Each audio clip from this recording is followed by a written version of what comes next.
Vladimir Putin was not a nobody. In the audio interview with Sasha Riley that came out a few months ago, Sasha Riley talks about how when they were young and at these parties on these various farms, that they remember the name Vladimir Putin being thrown around. And they remember it because some people would sort of jest and make fun of the name Vladimir.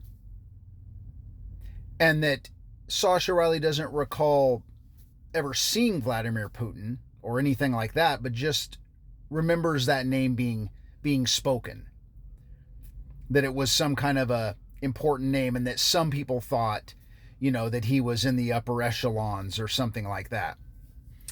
And the reason I'm bringing this up is because there were lots of creators I saw that came out after that interview saying that Vladimir Putin was a nobody in the 80s. He was just a low-level member of the KGB. But I'm going to show you why Vladimir Putin was not just a lowly member of the KGB, and why he was not just a nobody. Putin arrived at his first foreign posting as a KGB agent in the mid-1980s in Dresden. I think it was actually 1985. And the reason that date stuck out is because Sasha Riley talks about a very specific assault that occurs when they were about 12 years old, which would have made it right around 1985. And that came at the hands, allegedly, of Jim Jordan. And not only were people after this audio interview with Sasha Riley came out saying that Putin was a nobody, he wouldn't have this kind of access, right?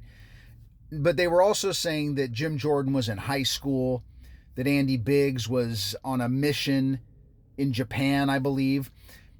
And while those things at one point were true, in 1985, when Sasha Riley says this actually happened with Jim Jordan because they were about 12 years old, Jim Jordan would have been 21 years old. And just like Sasha Riley explained, their perspective was maybe right out of high school and college. And so that aligns.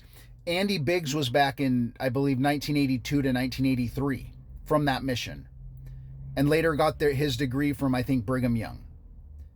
So the dates line up if you actually listen to what Sasha Riley says. And the reason why it's important to remember what was said about Vladimir Putin is because Vladimir Putin had wanted to join the KGB since he was a teenager.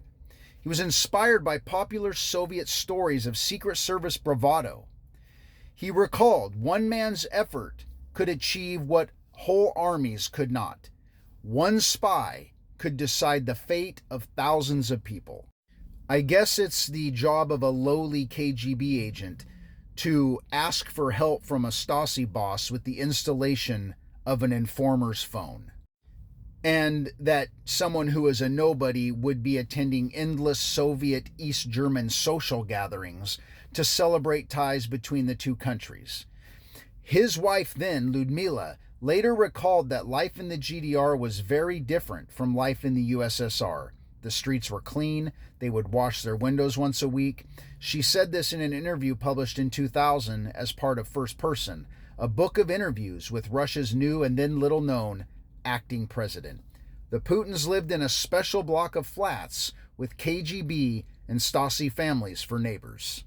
East Germany enjoyed higher living standards than the Soviet Union, and a former KGB colleague, Vladimir Usoltsev, describes Putin spending hours leafing through Western mail-order catalogs to keep up with fashion and trends. It had a number of separate political parties, even though it was still firmly under communist rule or appeared to be.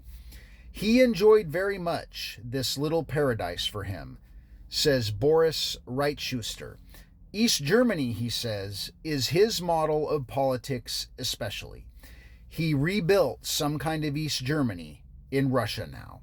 Later in 1989, on the streets of Dresden, Putin observed people power emerging in extraordinary ways, and this is a heavily redacted Stasi document referring to Vladimir Putin and little else. In the Stasi archives in Dresden, a picture survives of Putin during his Dresden years. He's in a group of senior Soviet and East German military and security figures. A relatively junior figure off to one side, but already networking among the elite. And there he is. And in part 2, we're going to get into this article here, which applies to Vladimir Putin. Now, this was from 2018. Researcher reports Soviets created child trafficking rings in the West. This man right here, Yuri Andropov, former General Secretary of the Soviet Union. In this picture, he's sitting alongside other communist leaders in Berlin on April 17, 1967. Andropov allegedly pushed to create pedophile rings in the West to use for blackmail. A scholar on Soviet Russia has uncovered claims that former General Secretary Yuri Andropov wanted to subvert the West by creating child trafficking and pedophile networks to blackmail business leaders and politicians. And we will get into that article in the next video, because Yuri Andropov, a former KGB chief, is an ideological role model for Vladimir Putin.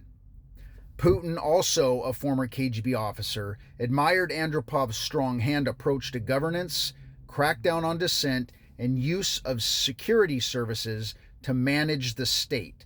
Putin has reinstated honors for Andropov and adopted his pragmatic, secretive, and tightly controlled decision-making style.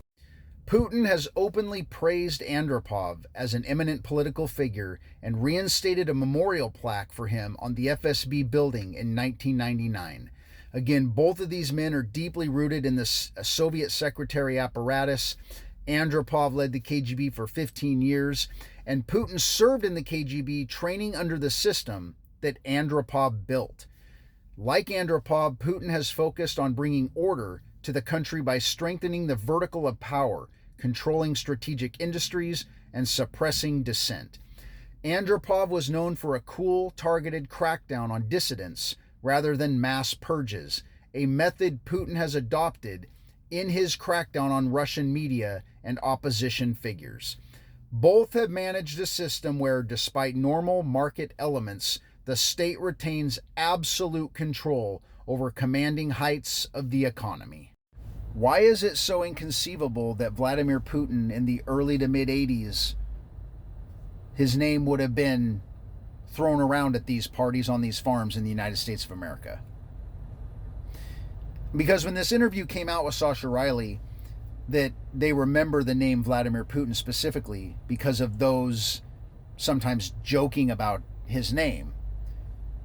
And people say, well, that wouldn't happen because Vladimir Putin was just nobody, right? A lowly member of the KGB, but Vladimir Putin was a member of the KGB. And he was working with very prominent figures in the hierarchy, making connections. And knowing the rapid ascension of Vladimir Putin, which we'll see in the next video as well, we'll touch on, it is not inconceivable that his name would have been passed around, and someone like Sasha Riley, who is being trafficked and essayed and abused, would have remembered that name. Even though Sasha Riley says there's no recollection of actually seeing Vladimir Putin, but the name they remember. I don't think it's inconceivable at all. And when I go over the article I showed you about the formation of these pedophile rings that were used as blackmail in the Western world, I think you're going to see that it's not so inconceivable either. Peace out.